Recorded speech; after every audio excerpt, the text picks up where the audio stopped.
Hello everyone, this is the second lecture on the periodic table, and in this lecture we will discuss modern periodic law and modern periodic table. So first thing is modern periodic law. So according to modern periodic law, the physical and chemical properties of elements are periodic function of their atomic numbers. So in previous video we have discussed Mendeleev's periodic table, and in Mendeleev's periodic law the physical and chemical properties of the elements were the periodic function of atomic mass. But modern periodic law says that the physical properties and the chemical properties of the elements are periodic function of their atomic number. So this is the difference. Periodic function of atomic numbers, not atomic masses. So remember, this is the difference between Mendeleev's periodic law and modern periodic law. According to Mendeleev's periodic law, the physical and chemical properties are periodic function of their atomic masses, while according to modern periodic law, the physical and chemical properties of elements are periodic functions of their atomic numbers. Now the second thing is modern periodic table. So the modern periodic table, that is based on modern periodic law. So according to modern periodic law, if we arrange the elements according to their increasing atomic numbers, their physical and chemical properties will repeat after a certain interval. So on that basis we have arranged the elements in the form of table, and this table is known as modern periodic table. Now there are so many features of modern periodic table. There are 7 horizontal rows which are called periods. Periods are 7 horizontal rows, while there are 18 vertical columns. So these vertical columns are called groups. So there are 7 periods and 18 groups in the modern periodic table. Now the question is, what information do we get from the periods and groups of the elements? So the first is the periods. The period number of the element will give you the information about the number of shells in which electrons are present. For example, if an element is present in first period, it means the number of shells is 1. If the element is present in second period, it will have 2 shells. If the element is present in third, it will have 3 shells. If the element is present in fourth period, it will have 4 shells. If element is in fifth period, it will have 5 shells, 6 shells and 7 shells respectively. Now what information do we get from the group? The first thing is, the elements which are having similar properties are kept in the same group. So there are 18 groups. Now the group number also gives you the information about the valence electrons. How does it give you the information about valence electrons? If the group is 1, if the element is present in first group, then number of valence electrons will be 1. So number of valence electron for the elements present in first group will be 1. If the group is 2, the number of valence electrons will be 2. If the group is 13, after 2 we have to come directly to 13, the number of valence electrons are 3. If the group is 14th, the number of valence electrons is 4. If the group is 15th, it is 5. If the group is 16th, number of valence electrons are 6.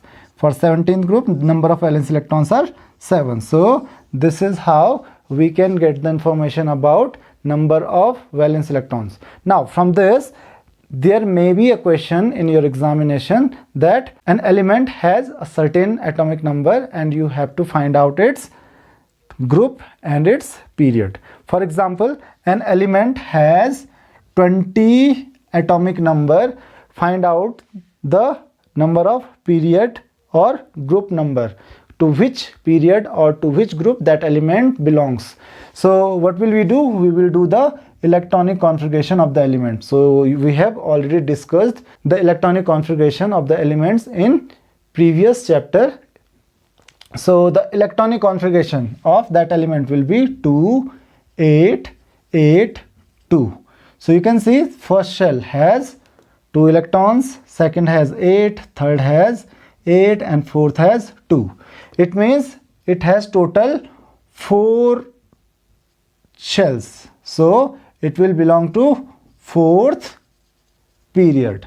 So the information about period is quite clear to you. Now you can see the number of valence electrons. So it has 2 valence electrons. So because it has 2 valence electrons, so number of valence electrons are 2. It means it belongs to group 2. So it is second group element. So this is how you can find out the number of group or the number of period of that particular element.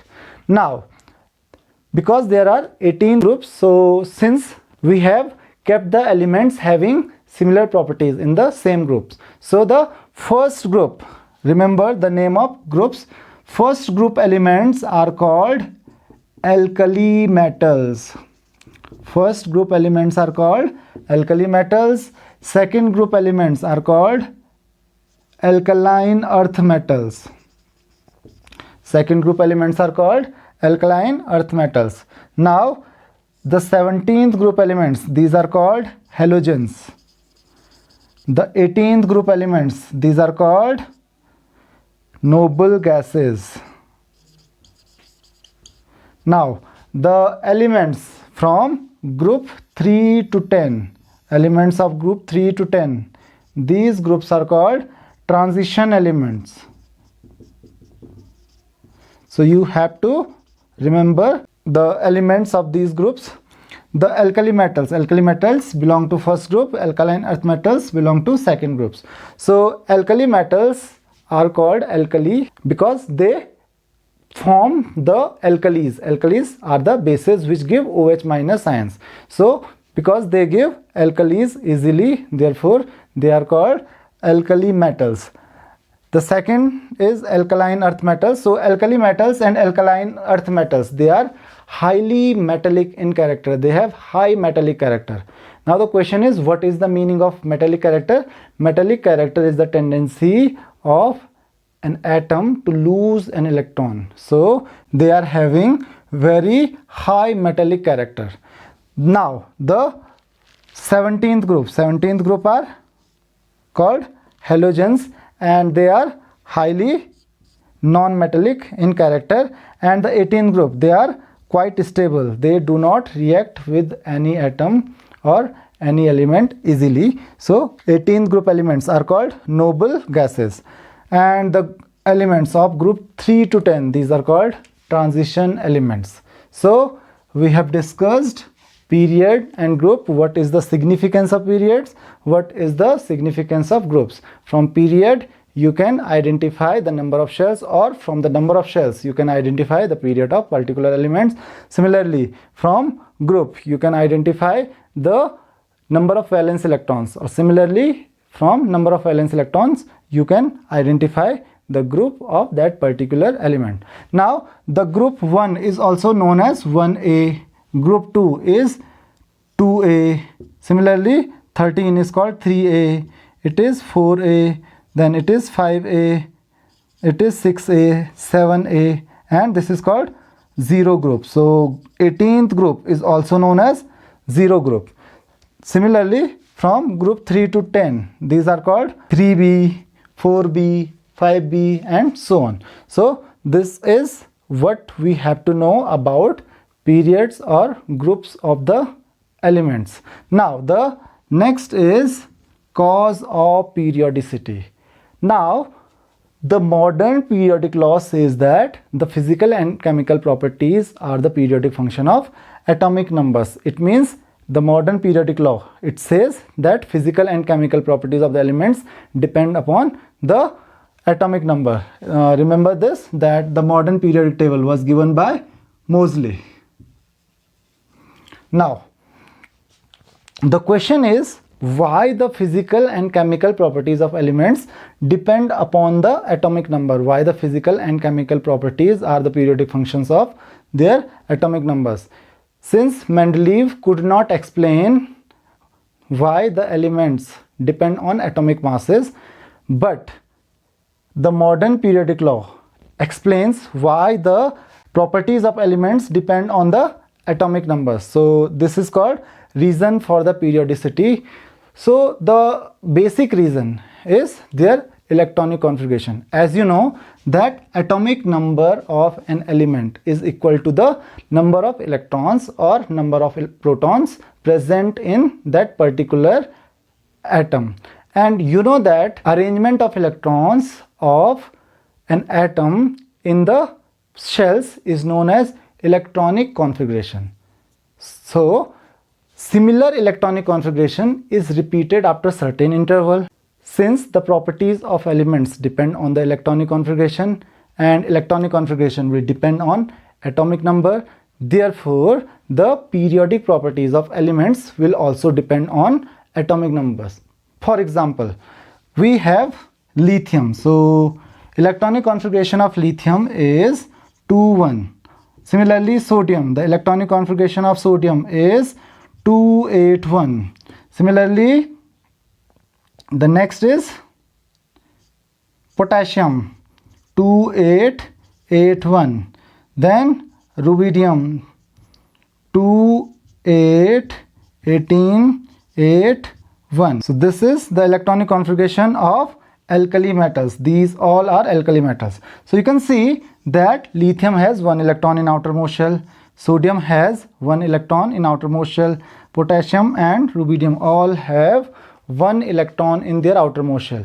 It means that they have similar electronic configuration for outermost shell, and since they have similar electronic configuration, they will have similar properties, because the properties depend on the electronic configuration. And electronic configuration is arrangement of electrons. So arrangement of electrons will depend on number of electrons, and the number of electrons is equal to atomic number. So it means electronic configuration depends on atomic number.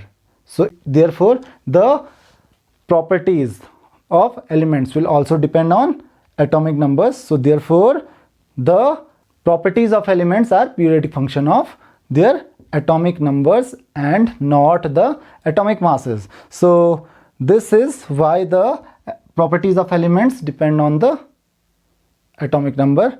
Now the next and the last point is some important periodic properties, because we are talking about the periodicity and periodic properties. So what are these periodic properties which are repeated or which show a certain variation or certain trend in the periodic table?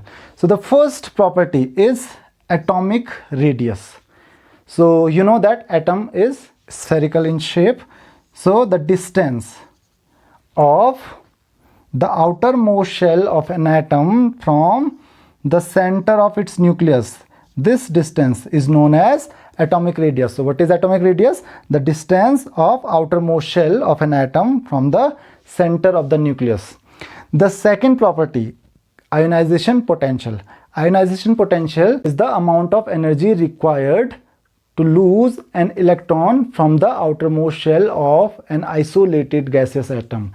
Isolated means the separated atom, means the atom which is not combined with other atoms to form the molecules or to form the compound.